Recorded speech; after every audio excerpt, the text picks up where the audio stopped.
وتراهم يعرضون عليها خاشعين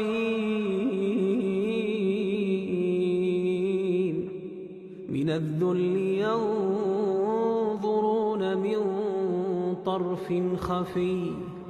وقال الذين آمنوا إن الخاسرين الذين خسروا أنفسهم وأهليهم يوم القيامة ألا إن الظالمين في عذاب مقيم. وما كان لهم من أولياء